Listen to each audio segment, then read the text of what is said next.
অভিনয়ের পাশাপাশি ব্যবসায়িক জগতেও নাম লিখিয়েছেন বলিউড অভিনেত্রী মালাইকা আরোরা। ভারতের মুম্বাইয়ের বান্দ্রায় অবস্থিত তার রেস্তোরাঁ স্কারলেট হাউস এখন আলোচনায়। তবে সাধারণ খাবারের চড়া মূল্য নিয়ে সামাজিক মাধ্যমে চলছে নানা আলোচনা।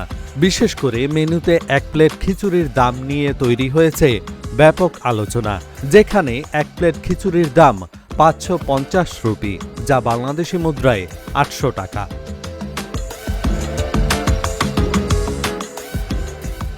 মুম্বাইয়ের একটি ৯০ বছরের পুরনো পর্তুগিজ বাংলোর ২৫০০ বর্গফুট জায়গা জুড়ে তৈরি এই রেস্তোরাঁটি, যার অর্ধেক মালিকানা মালাইকা আরোরা ও তার ছেলে আরহান খানের।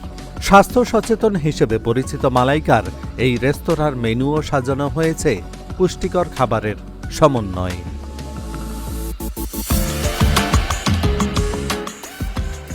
তবে খাবারের দামও এখানে বেশ চড়া। মেনুতে সাধারণ মশলা খিচুড়ি ৫৫০ রুপি হলেও অ্যাভোকাডো টোস্টের দাম রাখা হয়েছে ৬২৫ রুপি এবং বিশেষ সালাদের দাম ৭২০ রুপি। এছাড়া লুধিয়ানার বাটার চিকেনের দাম ৭৫০ রুপি।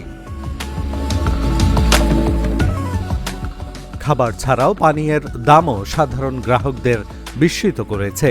স্বাস্থ্যকর হিসেবে দাবি করা এই রেস্তোরাঁর এক বোতল পানির দাম ৩৫০ রুপি।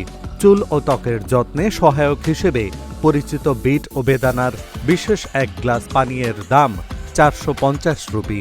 এছাড়া অভিজাত এই রেস্তোরাঁটিতে পাওয়া যায় প্রায় ২৯,০০০ রুপি মূল্যের শ্যাম্পেইন ও ককটেল।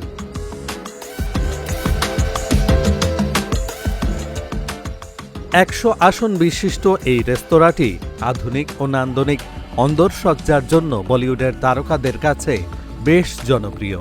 মালাইকা আরোরা নিজেই জানিয়েছেন, তিনি ব্যক্তিগত জীবনে যে ধরনের ডায়েট বা খাদ্যাভ্যাস মেনে চলেন তার উপর ভিত্তি করেই এই রেস্তোরাঁর মেনু তৈরি হয়েছে।